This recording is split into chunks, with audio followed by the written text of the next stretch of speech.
नमस्कार दोस्तों, स्वागत है आप सभी का आपके अपने YouTube चैनल सनोडिया 92 पर। मैं हूं आपका दोस्त राजेंद्र सनोडिया। देखिए दोस्तों, आज के इस वीडियो में हम पढ़ने वाले हैं जीके यानी कि जनरल नॉलेज सामान्य ज्ञान के अति महत्वपूर्ण प्रश्न जो विभिन्न प्रतियोगी परीक्षाओं में लेटेस्ट पूछे गए हैं और आगे भी पूछे जाएंगे। तो आइए दोस्तों, शुरुआत करते हैं क्वेश्चन नंबर 1 से। क्वेश्चन नंबर 1 है, मेगास्थनीज किसके दरबार में भारत आया था? बताइए, मेगास्थनीज जो है किसके दरबार में भारत आया था?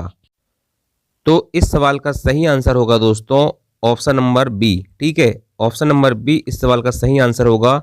मेगास्थनीज जो है चंद्रगुप्त मौर्य के दरबार में भारत आया था। ठीक है, क्या मेगास्थनीज किसके दरबार में भारत आया था?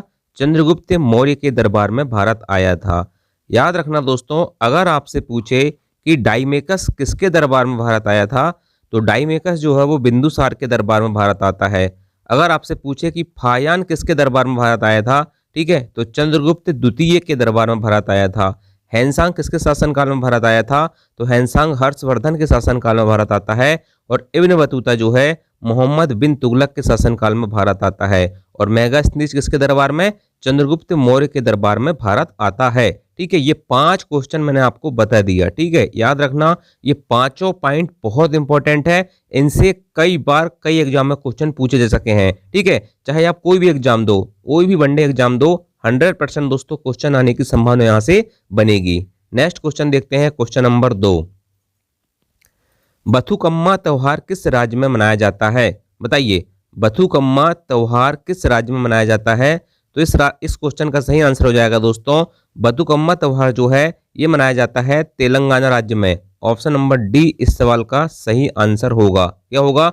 बथुकम्मा त्योहार जो है तेलंगाना राज्य में मनाया जाता है। ऑप्शन नंबर डी इसका सही आंसर होगा। ठीक है, याद रखना। नेक्स्ट देखते हैं दोस्तों। अब देखिए, मैं आपको एक साथ तो नहीं बताऊंगा पूरे, लेकिन जितने भी बता रहा हूं ये सुपर से भी डुपर क्वेश्चन है। ठीक है, इनसे 100% क्वेश्चन एक ना एक त्योहार से पूछा ही जाता है।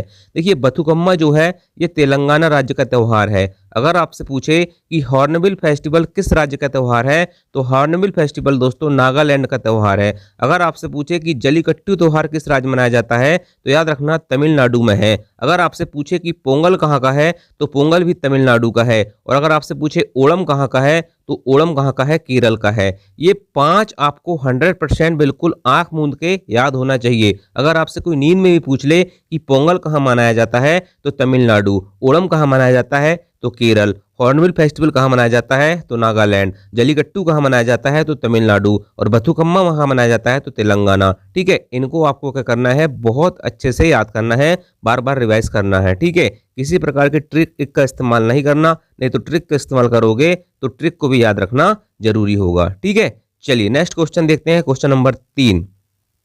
बांग्लादेश की राजधानी क्या है? अगर आपसे पूछे कि बांग्लादेश की राजधानी क्या है, तो बांग्लादेश की राजधानी दोस्तों याद रखना, इसका सही आंसर होगा ऑप्शन नंबर ए। ठीक है, बांग्लादेश की राजधानी क्या है? ढाका है। क्या भाई साहब? बांग्लादेश की राजधानी ढाका है। देखिए दोस्तों, अब आपको याद रखना है, देखिए सबसे इंपॉर्टेंट चीज ये है कि भारत के जितने भी पड़ोसी देश है ना, उसकी सबको आपको क्या होना चाहिए? भारत के जितने भी पड़ोसी देश हैं सबकी आपको राजधानी और मुद्रा याद होना चाहिए। लेकिन एक ही बार में याद नहीं करना है। एक ही बार में याद करोगे तो आप कंफ्यूज हो जाओगे। ठीक है, अगर आपने अभी अभी पढ़ाई चालू की होगी, ठीक है, तो आप कंफ्यूज हो गए। इसलिए आपको धीरे धीरे पढ़ना है। ठीक है, तो बांग्लादेश की राजधानी क्या है? ढाका है। भूटान की राजधानी क्या है? थिम्पू है। नेपाल की राजधानी क्या है? काठमांडू है। और चीन की राजधानी क्या है? बीजिंग है। ये 4 अभी याद रख लो। 4 हम अगले क्वेश्चन में पढ़ लेंगे। जब भी हम अगले वीडियो में पढ़ेंगे तो नए वाले क्वेश्चन में हम भारत के अन्य पड़ोसी देश जो बच गए हैं उनकी राजधानी पढ़ लेंगे और मुद्राएं पढ़ लेंगे। ठीक है, तो बांग्लादेश की राजधानी क्या है? ढाका। भूटान की थिम्पू, नेपाल की काठमांडू और चीन की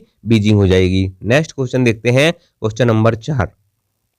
पंपास घास के मैदान किस देश में पाए जाते हैं? तो याद रखना दोस्तों, जो पंपास घास के मैदान हैं ये पाए जाते हैं अर्जेंटीना में। ठीक है, अर्जेंटीना में पंपास जो है घास के मैदान पाए जाते हैं। ऑप्शन नंबर बी इस सवाल का सही आंसर होगा। ठीक है, अब देखिए दोस्तों, इंपॉर्टेंट चीज याद रखना, ये 5 प्रकार के 6 प्रकार के मैं आपको बता दे रहा हूँ। ठीक है, इनको बहुत अच्छे से याद रखना। देखिए, सवाना जो है अफ्रीका का है। कहाँ का है? सवाना घास के मैदान अफ्रीका में पाए जाते हैं। पंपास मैंने अभी बता दिया अर्जेंटीना में पाए जाते हैं। कंपास ब्राजील में पाए जाते हैं। और डाउन्स कहाँ पाए जाते हैं, ऑस्ट्रेलिया में पाए जाते हैं। और प्रेरीज कहाँ पाए जाते हैं, यूएसए और कनाडा में पाए जाते हैं। ठीक है, क्या क्या, सवाना अफ्रीका में, पंपास अर्जेंटीना में, कंपास ब्राजील में, डाउन्स ऑस्ट्रेलिया में और प्रेरीज कहाँ, यूएसए और कनाडा में। ठीक है, इनको आपको अच्छे से याद रखना है। ठीक है, चलिए नेक्स्ट क्वेश्चन देखते हैं। साथिया किस राज्य की लोक कला शैली है? ये लोक कला शैली से भी क्वेश्चन आते हैं। ठीक है, तो साथिया किस राज्य की लोक कला शैली है? गुजरात की है। ऑप्शन नंबर सी इसका सही आंसर होगा। याद रखना, साथिया गुजरात राज्य की क्या है, लोक कला शैली है। ठीक है, अब देखिए दोस्तों, इंपॉर्टेंट चीज है, रंगोली कहाँ की है? देखिए रंगोली पूरे भारत में मनाई जाती है। ठीक है, रंगोली पूरे भारत में बनाई जाती है, लेकिन स्पेशल पूछा जाए किस राज्य की लोक कला शैली है, तो ये है महाराष्ट्र की। ठीक है, गोदना कहाँ की है? गोदना जो है बिहार का है। ठीक है, साथिया कहाँ का है? गुजरात का। और मेहंदी कहाँ की है? राजस्थान की है। ठीक है, रंगोली महाराष्ट्र, गोदना बिहार, साथिया गुजरात और मेहंदी कहाँ की है? राजस्थान की है। ठीक है, चलिए नेक्स्ट क्वेश्चन देखते हैं। क्वेश्चन नंबर 6, हुमायूं का मकबरा कहाँ पर स्थित है? हुमायूं का मकबरा कहाँ पर स्थित है? काबुल में, दिल्ली में, सिकंदरा में या सासाराम में? तो इस क्वेश्चन का सही आंसर होगा ऑप्शन नंबर बी, हुमायूं का मकबरा कहाँ पर है? दिल्ली में स्थित है। ठीक है, हुमायूं का मकबरा कहाँ पर स्थित है? दिल्ली में स्थित है। अगर आपसे पूछे कि बाबर का मकबरा कहाँ पर है, तो याद रखना, बाबर का मकबरा है काबुल में, हुमायूं का मकबरा हो गया दिल्ली में, अकबर का मकबरा हो जाएगा सिकंदरा में और शेर शाह का मकबरा कहाँ हो जाएगा? सासाराम बिहार में हो जाएगा। ठीक है, बाबर का कहाँ पर हो गया? काबुल में, हुमायूं का दिल्ली में, अकबर का सिकंदरा में और शेर शाह का सासाराम में हो जाएगा। ठीक है, चलिए नेक्स्ट क्वेश्चन देखते हैं। क्वेश्चन नंबर 7, नामदफा राष्ट्रीय उद्यान किस राज्य में स्थित है? तो नामदफा राष्ट्रीय उद्यान किस राज्य में स्थित है? नामदफा राष्ट्रीय उद्यान अरुणाचल प्रदेश में स्थित है। ऑप्शन नंबर डी इस सवाल का सही आंसर होगा। ठीक है, नामदफा राष्ट्रीय उद्यान अरुणाचल प्रदेश में स्थित है। ठीक है, चलिए देखिए दोस्तों, याद रखना, जो अरुणाचल प्रदेश है ना, यहाँ कुछ इंपॉर्टेंट राष्ट्रीय उद्यान है। ठीक है, और एक टाइगर रिजर्व है जिससे क्वेश्चन एग्जाम में पूछे जाते हैं। तो नामदफा मैंने बता दिया अरुणाचल प्रदेश में है। इसके अलावा यहाँ पर एक और राष्ट्रीय उद्यान है, मोलिंग राष्ट्रीय उद्यान, ये अरुणाचल प्रदेश में दोस्तों 2 ही राष्ट्रीय उद्यान है, एक नामदफा और एक मोलिंग। और एक टाइगर रिजर्व है जिससे क्वेश्चन पूछा जाता है, पक्के टाइगर रिजर्व है। कौन सा? पक्के टाइगर रिजर्व कहाँ पर है? अरुणाचल प्रदेश में स्थित है। ठीक है, चलिए नेक्स्ट क्वेश्चन देखते हैं।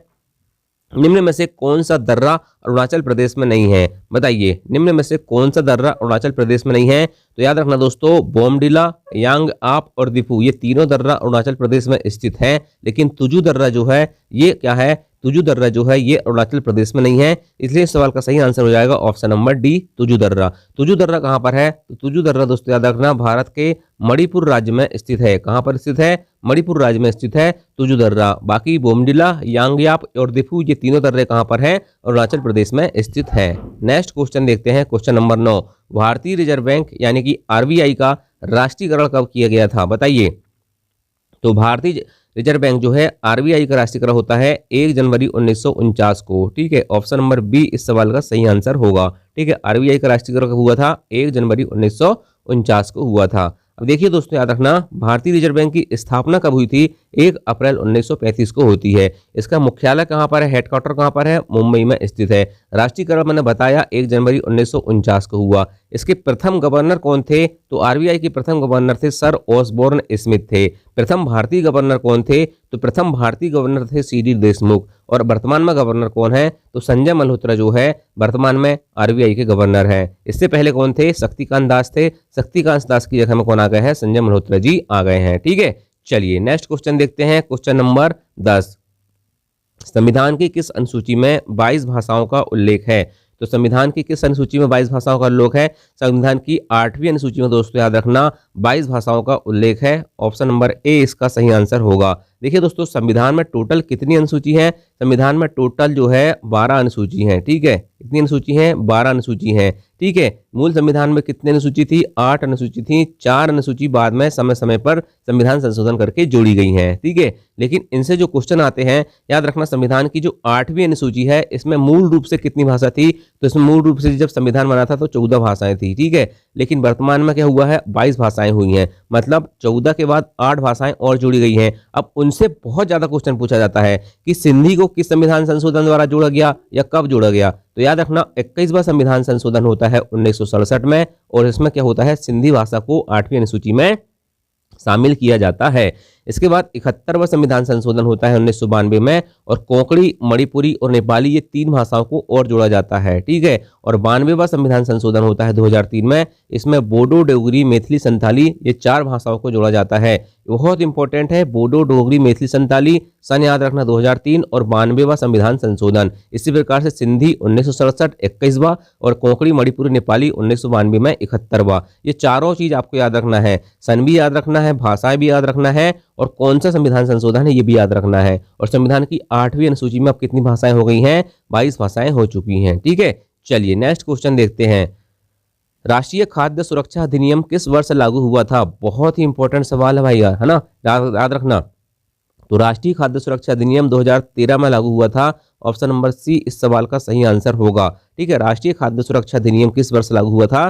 2013 में लागू हुआ था। ऑप्शन नंबर सी इसका सही आंसर होगा। याद रखना, अगर आपसे पूछे कि वन्य प्राणी संरक्षण अधिनियम कब लागू हुआ, तो 1972 में आता है वन्य प्राणी संरक्षण अधिनियम। जल प्रदूषण नियंत्रण अधिनियम कब बना? 1974 में बना जल प्रदूषण नियंत्रण अधिनियम। प्रोजेक्ट टाइगर कब लागू हुआ? तो 1973 में लागू हुआ प्रोजेक्ट टाइगर। और राष्ट्रीय हरित न्यायाधिकरण कब बना? राष्ट्रीय हरित न्यायाधिकरण को बोलते हैं एनजीटी, नेशनल ग्रीन ट्रिब्यूनल। ठीक है, एनजीटी जो है ये बनता है 2010 में। कब बनता है भाई साहब? 2010 में बनता है। तो ये 4 चीज है, चारों सुपर इंपॉर्टेंट है, चारों से क्वेश्चन बार बार पूछे जाते हैं। नेक्स्ट क्वेश्चन, ज्ञानपीठ पुरस्कार की किस क्षेत्र में प्रदान किया जाता है? तो ज्ञानपीठ पुरस्कार दोस्तों याद रखना किस क्षेत्र में प्रदान किया जाता है? ज्ञानपीठ पुरस्कार प्रदान किया जाता है साहित्य के क्षेत्र में। ठीक है, किसके क्षेत्र में? साहित्य के क्षेत्र में ज्ञानपीठ पुरस्कार प्रदान किया जाता है। अब देखिए दोस्तों याद रखना, ज्ञानपीठ पुरस्कार जो है ये भारतीय साहित्य के लिए दिया जाने वाला सर्वोच्च पुरस्कार है। अगर आपसे कभी पूछ ले कि भारतीय साहित्य के लिए दिया जाने वाला सर्वोच्च पुरस्कार कौन सा है, तो ये ज्ञानपीठ पुरस्कार है, इसको भी याद रखना है। और ज्ञानपीठ पुरस्कार किस क्षेत्र में दिया जाता है, तो इसको भी याद रखना है, साहित्य के क्षेत्र में दिया जाता है। शुरुआत कब होती है इसकी, स्थापना कब होती है? 1965 में इसकी स्थापना होती है। और किन भाषाओं में दिया जाता है? तो याद रखना दोस्तों, 8वीं अनुसूची जो है संविधान की, उसमें जो 22 भाषाएं लिखी हुई है, उसी भाषाओं में साहित्य के लिए ये ज्ञानपीठ पुरस्कार दिया जाता है। ठीक है, और कितनी राशि दी जाती है? तो 11 लाख रुपए की राशि दी जाती है। शुरुआत इसकी 1 लाख रुपए से हुई थी, लेकिन वर्तमान में 11 लाख रुपए इसमें राशि दी जाती है। और प्रथम पुरस्कार प्राप्त करने वाले कौन थे ज्ञानपीठ पुरस्कार? तो जी शंकर कुरूप को प्रथम ज्ञानपीठ पुरस्कार प्रदान किया गया था। ठीक है, और हिंदी में किसको दिया गया था हिंदी भाषा के लिए? तो सुमित्रा नंदन पंत को हिंदी भाषा के लिए प्रथम ज्ञानपीठ पुरस्कार प्रदान किया गया था। इस चीज को भी आपको लिख लेना है। ठीक है, चलिए नेक्स्ट क्वेश्चन है, विश्व व्यापार संगठन की स्थापना कब की गई थी? विश्व व्यापार संगठन मतलब क्या होता है दोस्तों? विश्व व्यापार संगठन मतलब होता है WTO, वर्ल्ड ट्रेड ऑर्गेनाइजेशन। ठीक है, जिसकी स्थापना कब होती है? 1995 में होती है। ऑप्शन नंबर डी इस सवाल का सही आंसर होगा। ठीक है, विश्व व्यापार संगठन की स्थापना 1995 में हुई थी।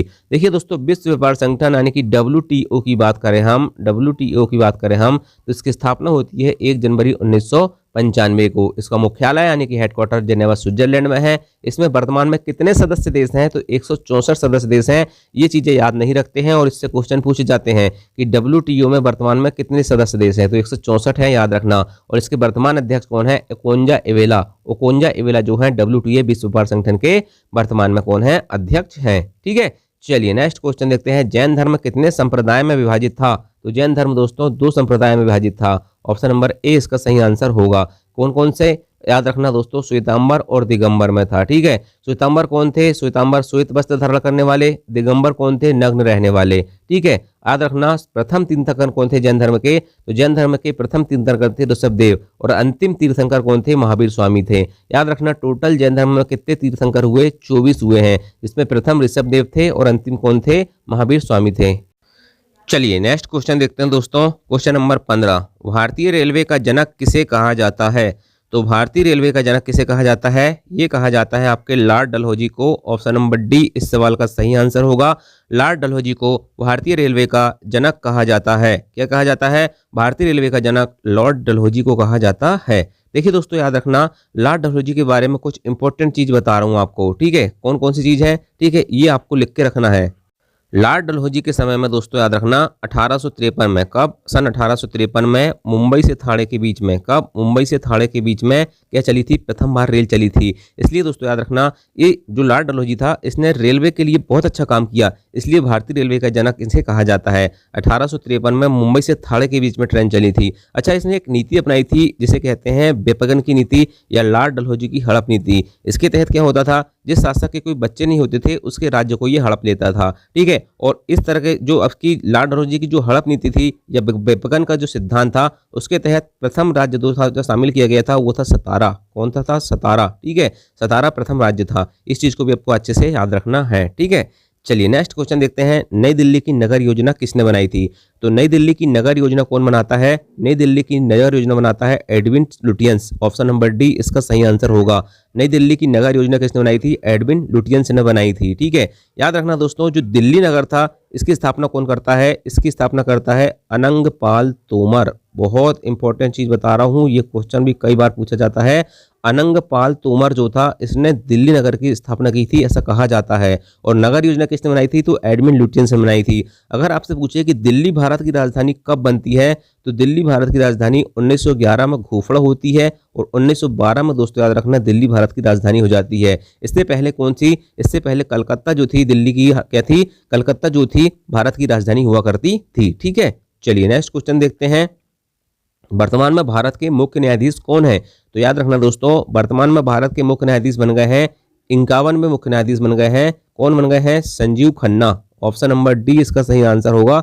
संजीव खन्ना जो है वर्तमान में भारत के मुख्य न्यायाधीश हैं। सीजेआई हैं, चीफ जस्टिस ऑफ इंडिया है। ठीक है, सीजेआई है। ठीक है, 50वें कौन थे? धनंजय यशवंत चंद्रचूड़, डी वाई चंद्रचूड़ थे। ठीक है, और अभी ये कौन से हैं? 51वें नंबर के बन गए हैं संजीव खन्ना। ठीक है, इस चीज को बहुत अच्छे से याद रखना। अच्छा, जो वर्तमान में अभी भारत का जो मुख्य मान लीजिए सुप्रीम कोर्ट है, उच्चतम न्यायालय है, उसमें न्यायाधीश की संख्या कितनी है? तो याद रखना 33 + 1, 33 अन्य न्यायाधीश हैं और एक मुख्य न्यायाधीश हैं। इस प्रकार से टोटल कितने हैं? 34 हैं। इस चीज को भी आपको याद रखना है। ठीक, चलिए नेक्स्ट क्वेश्चन देखते हैं।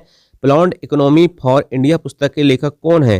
तो प्लान्ड इकोनॉमी फॉर इंडिया पुस्तक के लेखक है एम विश्वेश्वरैया। कौन है? M Visvesvaraya. Option number A इसका सही आंसर होगा। कौन? प्लान्ड इकोनॉमी फॉर इंडिया पुस्तक के लेखक है एम विश्वेश्वरैया। ठीक है, देखिए दोस्तों, ये चेतन भगत जो है ना, इन्होंने किताब लिखी है जिससे बहुत ज्यादा क्वेश्चन पूछा जाता है। इसका नाम है वन इंडियन गर्ल। क्या? One Indian girl. इस जो किताब है इसका नाम, इसके लेखक कौन है? ये चेतन भगत है। ठीक है, इन्होंने लिखी थी वन इंडियन गर्ल। ठीक है, तो ये आपको याद रखना है। ठीक है, चलिए नेक्स्ट क्वेश्चन देखते हैं। क्वेश्चन नंबर 19, निम्न में से कौन संविधान सभा में शामिल नहीं हुआ था? तो याद रखना संविधान सभा में महात्मा गांधी शामिल नहीं हुए थे। अच्छा, संविधान सभा के अध्यक्ष कौन थे? डॉक्टर राजेंद्र प्रसाद थे। इस चीज को आपको याद रखना है। ठीक है, संविधान सभा में महिला कितनी थी? टोटल 15 थी। ठीक है, इस चीज को भी आपको याद रखना है। और महात्मा गांधी जो थे संविधान सभा में शामिल नहीं हुए थे। संविधान सभा की प्रथम बैठक कब हुई थी? 9 दिसंबर 1946 को हुई थी। और दूसरी बैठक कब होती है? दूसरी बैठक होती है 2 दिन बाद 11 दिसंबर 1946 को। अच्छा, प्रथम बार जो अस्थायी अध्यक्ष बने थे कौन बने थे? सच्चिदानंद सिन्हा बने थे। ठीक है, और दूसरी बार में अस्थायी अध्यक्ष को बना दिया जाता है? डॉक्टर राजेंद्र प्रसाद को बना दिया जाता है। ठीक है, इस चीज को भी आपको याद रखना है। ठीक है, चलिए नेक्स्ट क्वेश्चन। भारतीय संविधान का संरक्षक कौन होता है? उच्च न्यायालय, उच्चतम न्यायालय, प्रधानमंत्री या राष्ट्रपति? तो भारतीय संविधान का जो संरक्षक होता है वो होता है उच्चतम न्यायालय यानी कि सुप्रीम कोर्ट होता है। ठीक है, उच्चतम न्यायालय यानी कि सुप्रीम कोर्ट जो है भारतीय संविधान का संरक्षक होता है। देखिए दोस्तों, आपको याद रखना है कि जो उच्चतम न्यायालय है ना, ये भारतीय संविधान का संरक्षक, साथ में मौलिक अधिकार जो आपको दिए गए हैं। ठीक है, मौलिक अधिकार जो भारतीय नागरिकों को प्रदान किए गए हैं, वर्तमान में 6 मौलिक अधिकार हैं। शुरू में कितने थे? 7 थे, लेकिन संपत्ति के अधिकार को हटा के उसको क्या कर दिया गया है? विधिक अधिकार यानी कि कानूनी अधिकार बना दिया गया है। इस प्रकार से अब भारतीय नागरिक को 6 मौलिक अधिकार प्राप्त हैं। तो मौलिक अधिकारों का संरक्षक भी किसे कहा जाता है? उच्चतम न्यायालय यानी कि सुप्रीम कोर्ट को कहा जाता है। ठीक है, अच्छा, भारतीय संविधान की आत्मा, ठीक है, भारतीय संविधान की आत्मा किसे कहा जाता है? ये आप मुझे कमेंट करके बताना। ठीक है, भारतीय संविधान की आत्मा किसे कहा जाता है? ठीक है, या चलो छोड़िए, बताइए कि संवैधानिक उपचारों का अधिकार, ठीक है, संवैधानिक उपचारों के अधिकार को किसने भारतीय संविधान की आत्मा कहा है? संवैधानिक उपचारों के अधिकार को किसने भारतीय संविधान की आत्मा कहा है? ये कमेंट करके बताना है। और प्रस्तावना को किसने भारतीय संविधान की आत्मा कहा है? ये आपको बताना है। दोनों चीज है। देखिए, प्रस्तावना को भी संविधान की आत्मा किसी ने कहा है और संवैधानिक उपचार का अधिकार जो अनुच्छेद 32 में है उसको भी किसी ने कहा है भारतीय संविधान की आत्मा कहा है। ठीक है, तो दोनों चीज में से आपको जो पता होगा कमेंट करके जरूर बताना। वीडियो पसंद आया होगा तो वीडियो को लाइक करना, चैनल में पहली बार आए होगा तो चैनल को सब्सक्राइब कर लेना। मैं रोज आपके लिए डेली इसी तरह के वीडियो लाते रहूंगा। थैंक यू, जय हिंद, जय भारत।